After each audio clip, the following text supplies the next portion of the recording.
Hello and welcome to the class 12th online chemistry classes, and in this video we will start chapter number 1 solid state, and we are going to discuss the topic solid and its different types.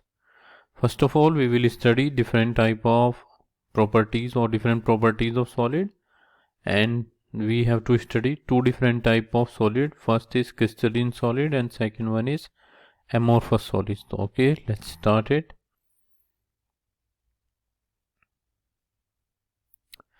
So first we have to study the different properties of solids here. So in your previous class you have studied in chapter number 5 that there are three states of matter. The first one we can say solid, and the second one is we are having liquid, and the third one is we are having gas. So these three states are separated or classified on the basis of intermolecular interaction. The greater the molecular interaction between different molecules of a substance, then it is going to exist as solid. If the intermolecular force or interaction is intermediate, then it will become liquid, and if there is almost negligible intermolecular force or interaction, then it will exist as a gas. देखिए, हमने पहले भी जो हम इस chapter में पढ़ने वाले हैं वो प्रॉपर्टीज़ ऑफ सॉलिड्स, उसके टाइप पढ़ेंगे हम, डिफरेंट टाइप्स होते हैं. हमने पहले जितनी हमारी पिछले क्लास से नॉलेज है उससे हमने पढ़ा कि मैटर होता है हमारे पास, और मैटर की हम तीन स्टेट्स पढ़ते हैं, सॉलिड, लिक्विड और गैसियस स्टेट. ये जो तीन स्टेट्स होती है वो डिपेंड करती है इंटरमोलिकुलर फोर्सेस के ऊपर. जितनी ज़्यादा इंटरमोलिकुलर फोर्स होगा उतना ज़्यादा वो सॉलिड में रहेंगे. अगर इंटरमीडिएट यानी बीच की इंटरमोलिकुलर फोर्स होगी तो लिक्विड में, और बिल्कुल ना के बराबर अगर इंटरमोलिकुलर फोर्स होती है तो वो गैसेस में होती है. तो इस चैप्टर में हम सिर्फ और सिर्फ किसके बारे में पढ़ेंगे, about the solids. So solid की सबसे पहली प्रॉपर्टी यहाँ पे दे रखी है कि it is having definite mass, volume and shape.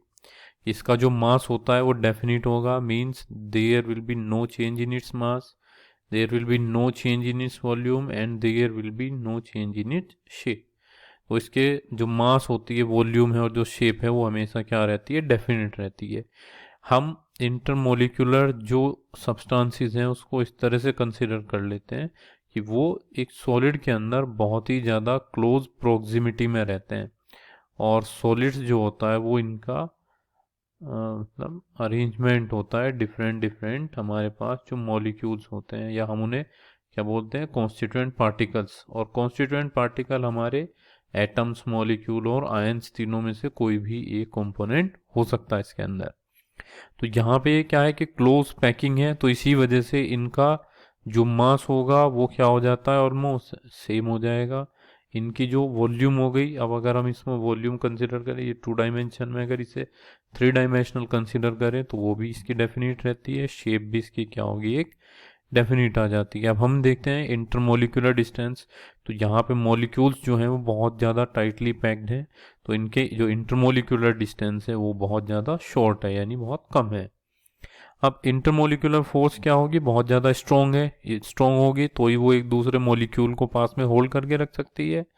तो इससे इनका क्या होगा कि जो कॉन्स्टिट्यूएंट पार्टिकल है इनकी फिक्स्ड पोजीशन हो जाती है सब्सटेंस में, और इनका जो वाइब्रेशन होता है वो मीन पोजीशन पे ही रहता है बस इसके अंदर, यानी एक मीन पोजीशन है, ऐसे वाइब्रेट करते रहते हैं. तो हम ये भी कह सकते हैं कि जो सॉलिड है हमारी, उसके अंदर जो लोवेस्ट काइनेटिक एनर्जी रहती है, यानी जो काइनेटिक एनर्जी होगी, एनर्जी ड्यू टू मोशन, वो सॉलिड के अंदर सबसे कम रहती है. नेक्स्ट प्रॉपर्टी के ऊपर चलते हैं कि सॉलिड्स आर इनकम्प्रेसिबल. इनकम्प्रेसिबल का मतलब है कि जिसको दबाया ना जा सके. अब क्योंकि जो इंटरमोलिक्यूलर जो मॉलिक्यूल्स हैं इसके, उसमें इंटरमोलिक्यूलर स्पेस ऑलमोस्ट नेग्लिजिबल है और बिल्कुल ज़ीरो हम कंसिडर करके चलते हैं, तो ये बहुत कम प्रेस हो सकता है, यानी ये प्रेस होगा ही नहीं, इसीलिए इसे हमने क्या बोल दिया, इनकम्प्रेसिबल बोला. And last property of solid is rigidity, कि जो अगर ये चेंज नहीं करता अपनी शेप को तो उसको हम क्या बोल देते हैं, रिजिडिटी कह देते हैं. तो these are some of the properties of solids and that play a very important role.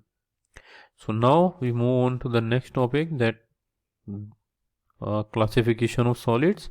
and solids can be classified on the basis of nature of order present in the arrangement, कि उसके अंदर जो nature of order है वो किस तरीके का present है उसके बेसिस पे। ऑर्डर का मतलब हुआ कि एक सब्सटेंस है, अगर हम उसको बनाते हुए चले जाएं एक सब्सटेंस को, तो उसमें थ्रू आउट में हमें क्या देखने को मिलेगा, ऑलमोस्ट एक सिमिलर स्ट्रक्चर देखने को मिलेगा। कि अगर ये स्ट्रक्चर थ्रू आउट रिपीट कर रहा है अपने आप को, तो हम इसको क्या बोल सकते हैं, एक लॉन्ग रेंज ऑर्डर में कंसीडर कर सकते हैं। ये हुआ हमारे पास, हम इसको कंसीडर कर सकते हैं एमोरफस, क्योंकि देखने में ये क्या लग रहा है, हमारे पास डिफरेंट डिफरेंट स्ट्रक्चर्स हमें दिखाई दे रहे हैं इसके अंदर, तो ये ऑर्डर इसका क्या हुआ, एक शॉर्ट रेंज का हुआ। ऐसे ही अगर हमें क्रिस्टलीन का दिखाना है, तो क्रिस्टलीन में ये जो स्ट्रक्चर्स हैं हमारे, वो रिपीट रहते हैं काफ़ी लंबी दूरी तक। अगर हम स्ट्रक्चर को सही से बना लें, तो ऑलमोस्ट हमारे पास जो पैटर्न होगा वो पूरे के पूरे सॉलिड में एक जैसा ही हमें देखने को मिलता है। यानी इसको फर्दर अगर हम देखेंगे, तो ऑर्डर के बेसिस पे दो तरीके का हमने यहाँ पे क्या पढ़ा है, सॉलिड्स पढ़ते हैं। एक क्रिस्टलीन यानी जिसमें लॉन्ग रेंज ऑर्डर होगा, जहाँ पे पैटर्न पूरे सब्सटेंस में रिपीट होगा, तो वो लॉन्ग रेंज ऑर्डर होता है। और अगर शॉर्ट रेंज ऑर्डर है तो वो एमोरफस के लिए आता है, यानी उसमें जो रिपीटिशन है वो बहुत यानी एक स्पेसिफिक एरिया तक ही लिमिटेड रहता है बस। तो इन्हीं की प्रॉपर्टीज हम आगे पढ़ेंगे। तो सबसे पहला हमारे पास है क्रिस्टलीन सॉलिड। ये आप डायग्राम से देख सकते हैं कि क्रिस्टलीन सॉलिड में जो अरेंजमेंट है वो एक रेगुलर पैटर्न है इसके अंदर। तो जो एक क्या कर रहा है कि बहुत सारे स्मॉल क्रिस्टल्स होते हैं वैसे तो इसमें, जो क्रिस्टलीन सॉलिड होगा it consist of small crystals ही है, यानी छोटे छोटे ये क्रिस्टल्स मिलके बड़े क्रिस्टल को बनाते हैं। And have definite characteristic geometrical shape, यानी इनकी जो एक ज्योमेट्रिकल शेप होती है वो स्पेसिफिक होती है। आगे चैप्टर में जब हम यूनिट सेल और इसके लैटिस स्ट्रक्चर पढ़ेंगे तो तब पता चलेगा कि इसकी जो शेप होती है वो किस तरह से एक डेफिनिट कैरेक्टरिस्टिक ज्योमेट्रिक शेप होती है। Then arrangement of constituent particle in a crystal is ordered, एक ऑर्डर्ड होते हैं, एंड रिपीटेटिव इन 3 डायमेंशन, यानी एक तो ऑर्डर्ड है और ये 3 डायमेंशन में क्या करते हैं, अपने आप को रिपीट करते रहते हैं। क्योंकि कोई भी सॉलिड्स है हमारे पास, हम उसे देखते हैं उसके 3 डायमेंशंस होते हैं। And crystals has a long range order, यानी बहुत दूर तक हमें सेम पैटर्न देखने को मिलता है एंटायर क्रिस्टल में, तो इसलिए इसे लॉन्ग रेंज ऑर्डर कहा जाता है। And crystalline solids have a sharp melting point, sharp melting point है तो इसका मतलब एक दिए हुए टेम्परेचर पे ये क्या होंगे कि बिकम्स लिक्विड। अचानक जैसे ही वो अपने उस मेल्टिंग टेम्परेचर पे पहुंचेंगे, they will convert into liquid. The examples are quartz, all metallic element like iron, copper, silver, non-metallic elements like sulfur, phosphorus, iodine, and other compounds like sodium chloride, zinc sulfide, naphthalene. These are all crystalline solids here. Now we move on to the amorphous solid. अब amorphous solid में सबसे पहले यहाँ पे pattern देख लें आप कि कहीं पे भी जो पैटर्न है वो रिपीटेड पैटर्न नहीं है, यानी ये थ्रू आउट क्या होता है, एक नॉन यूनिफॉर्म पैटर्न में हमें मिलेगा। सो amorphous solid do not form crystals when they liquid solidify on cooling, and whereas in case of crystalline they are made up of small crystal and having definite geometric shape, but it does not have any definite geometric shape. So the end from other point we come to know that the amorphous solid are derived from a Greek word known as amorphos, meaning no form, इसकी कोई form नहीं होती है। So arrangement of constituent particles in such a solid have only short range order, that is regular and periodically repeating pattern is observed over a short distances only, यानी जो एक regular या periodic जो repeating pattern है वो सिर्फ एक particular area में ही क्या होता है आपको दिखाई देगा, वो थ्रू आउट आपको नहीं दिखाई देगा। So regular pattern are scattered, यानी पूरे स्ट्रक्चर में ये फैले हुए होते हैं। In between the arrangement is disorder, और अरेंजमेंट के बीच में ये क्या होंगे, डिसऑर्डर होते हैं, यानी कोई इनका ऑर्डर नहीं है। The examples and most important example is glass, rubber and many plastics are amorphous solids. So structure of amorphous solid is similar to that of liquids. जो liquids होते हैं उसके similar होता है almost. It means they have tendency to flow. So amorphous solids soften, soft हो जाते हैं, melt हो जाते हैं and start flowing over a range of temperature and can be molded and blown into various shape. यानी इनको हम अलग अलग आकार दे सकते हैं इसके अंदर. फिर आता है जो इम्पोर्टेंट पॉइंट है हमारे क्वेश्चन एक, कि यहाँ पे हम क्वेश्चन देखते हैं कि why glass object from ancient civilisation are milky. कभी कभी हम जब बहुत पुराने कांच को खोद के लेके आते हैं बहुत एंशियंट सिविलाइजेशन से, तो हमें वो मिल्की दिखाई देते. तो मिल्की होने की वजह क्या है कि एमोर्फस सॉलिड में बिकम क्रिस्टलीन. अब ये इंपॉर्टेंट पॉइंट है कि एमोर्फस सॉलिड को हम क्रिस्टलीन में कन्वर्ट कर सकते हैं, लेकिन उसके लिए हमें एक स्पेसिफिक टेम्परेचर के बारे में पता होना चाहिए. तो some glass object from ancient civilisation are found to become milky in appearance because of some crystallisation.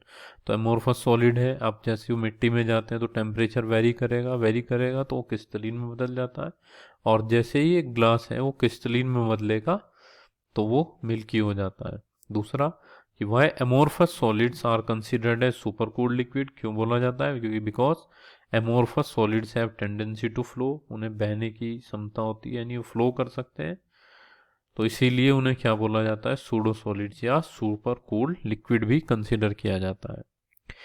Now we see the isotropy in amorphous solid. Isotropy का मतलब है कि जहाँ पे डिफरेंट प्रॉपर्टीज सिमिलर देखने को मिले हमें सभी डायरेक्शन के अंदर, उसे हम आइसोट्रोपी कहते हैं. जैसे मैकेनिकल स्ट्रेंथ हुई, रिफ्रैक्टिव इंडेक्स हुआ, इलेक्ट्रिकल कंडक्टिविटी हुई, ये सभी सेम होंगी in all the direction.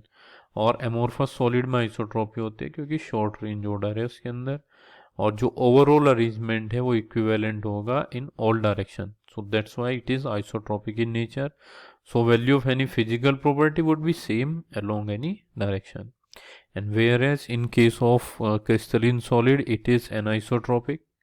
Anisotropy means having different properties in different direction. So crystalline solid anisotropic होते हैं नेचर में. अगर हम इनका अरेंजमेंट देखें तो देखिए इस डायरेक्शन में जाने पे हमें अरेंजमेंट क्या मिल रहा है? A to B अगर हम जा रहे हैं तो सारे ये ब्लू डॉट्स दिखाई देंगे आपको, या ये arrange.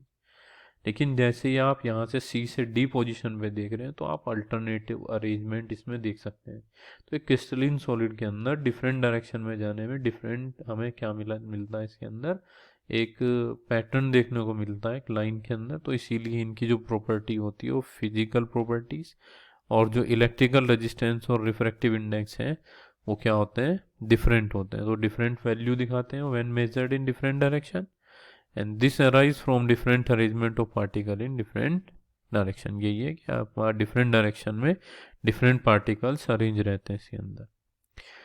So in this case that is polycrystalline solid. कुछ सब्सटेंस ऐसे होते हैं सॉलिड्स जो दिखाई तो एमोर्फस देते हैं लेकिन उनके अंदर माइक्रो क्रिस्टलिन स्ट्रक्चर होता है, यानी उनके एक पार्टिकल को अगर हम देखेंगे तो वो क्रिस्टलिन स्ट्रक्चर शो करता है.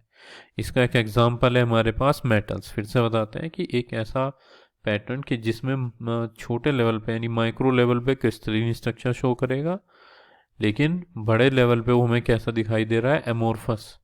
तो मेटल पॉलीक्रिस्टलिन कंडीशन में मिलते हैं हमें, और जो इंडिविजुअल क्रिस्टल्स हैं वो रेंडमली ओरिएंटेड होते हैं. सो ए मेटेलिक सैंपल में भी अपीयर टू बी आइसोट्रोपिक. जो हमारे इंडिविजुअल क्रिस्टल है वो इस तरह से ओरिएंटेड होते हैं, यानी अरेंजमेंट होता है कि वो आइसोट्रोपिक होते हैं, even though a single crystal is anisotropic. अगर इस सिंगल क्रिस्टल की बात करेंगे तो एनाइसोट्रोपिक होगा, और अगर एज ए होल करते हैं तो वो आइसोट्रोपिक होता है, और ये मेटल की प्रॉपर्टी है. So amorphous solids are useful material. Glass, rubber, plastic, we all know that how we are using them in daily life. And amorphous silicon is one of the best photovoltaic material available for conversion of sunlight into electricity. तो photovoltaic cell में use करते हैं हम, जो sunlight को किस में convert कर देता है? इलेक्ट्रिसिटी में कन्वर्ट कर देता है. Well, thank you.